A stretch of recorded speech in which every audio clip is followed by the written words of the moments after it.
Yes, all the students of BSc Part First. Today we are going to start our lecture by a double slit experiment, and we will get the Fraunhofer diffraction intensity curve. On the last term, we got the expression of intensity for double slits, and we got I equals to I naught sin alpha upon alpha ka whole square cos square beta. The first half of this expression means I naught sin alpha for alpha ka whole square belongs to the diffraction due to single slit, and the later half means cos square beta is concerned with the diffraction or interaction or interference part cos square beta. Interference part means what? When these when the light is being deflected, they got again and overlap to each other, and they create the interference. So the second term is due to the interference due to diffraction of light. So today we are going to discuss about the intensity pattern, final intensity pattern of the diffraction. For this, for this, we like to have some mathematically conditions and values of alpha and beta. First of all, you are seeing here, due to single slits, you found three things: central maxima, minimas, and secondary maximas.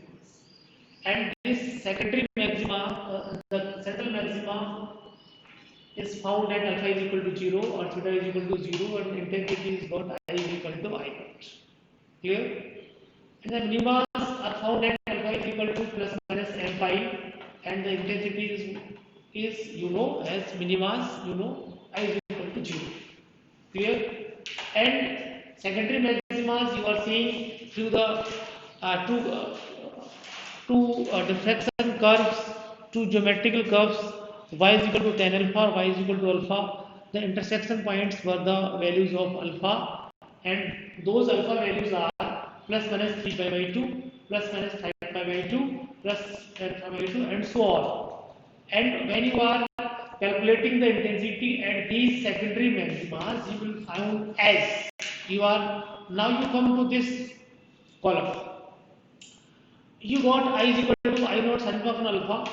You are going to calculate the intensity of secondary maxima, that is first. In first secondary maxima, intensity is what? I is equal to I naught sin alpha. Alpha is what? 3 pi by 2. You put here 3 pi by 2 and 3 pi by 2 here. Sin 3 pi by 2 is equal to plus minus 1. When you are squaring it, it is always plus 1. And 3 pi by 2 whole square is what? 9 pi square upon 4, 4 I naught upon 9 pi square. Pi square is what? 10 near about. So this 4 upon 90 I naught by 21. Clear? So the intensity of first secondary maxima is I, and I is what? I is equal to I naught upon 21.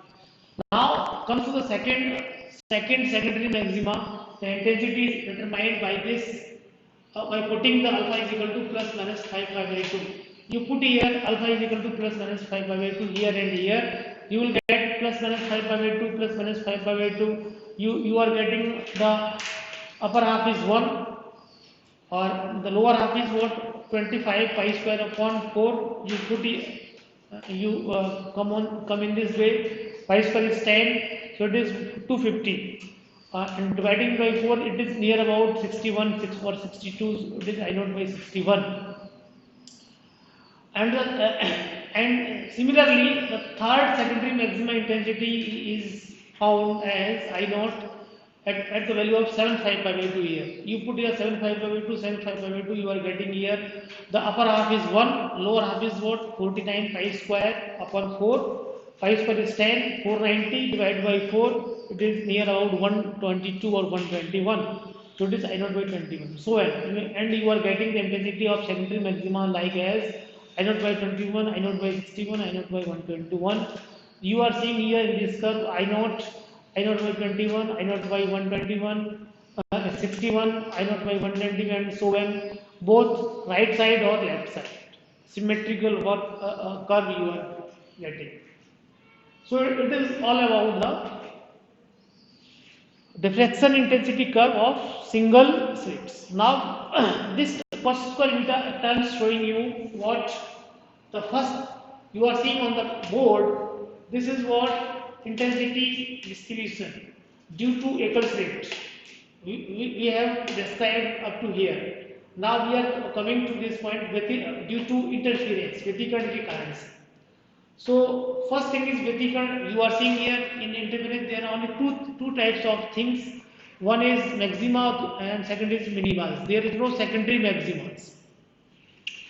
So then maxima is what? Maxima when cos beta is equal to plus minus 1, you will get the intensity maximum. You are seeing here, you put cos beta is equal to plus minus 1 and beta is equal to plus minus n pi. Clear? Beta is equal to n pi, you put the value of beta here. Beta is what? Pi upon lambda e plus p sin theta plus minus n pi. Pi cancelled out, you are getting, this is the condition for interference maxima condition. E plus p sin theta power plus minus n lambda. You are seeing it more clearly. E plus p sin theta power plus minus n lambda. Clear? Now we come to the interference minimas. When I is equal to 0 and beta is equal to, at these values of beta, you will get I is equal to 0. Clear? Now you come to this curve of cos square beta, means curve of interference. The first one is this one is the curve of diffraction due to single slit.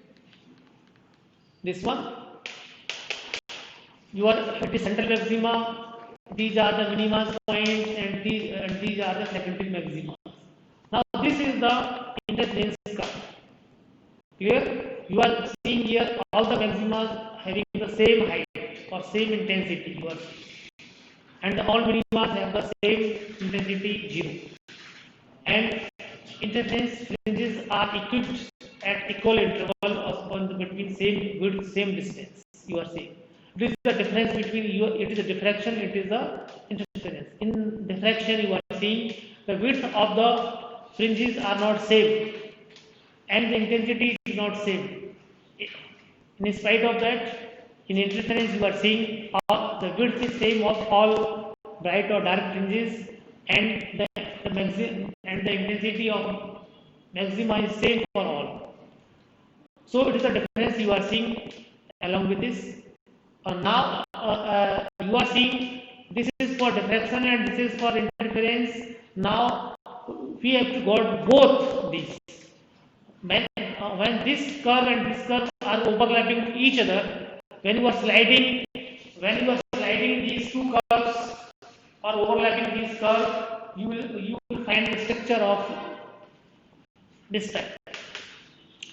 This central maxima, when the minima is coming on this maxima, interference maxima, it will be suppressed. It will be suppressed. ये दब जाएगा, suppress हो जाएगा, ये यहाँ से गायब हो जाएगा. So this is the resultant curve of intensity due to the double slit Franauer diffraction. Clear? You got all these things clearly, and if you have any doubt, you may ask. You may come to the college and ask. Thank you very much.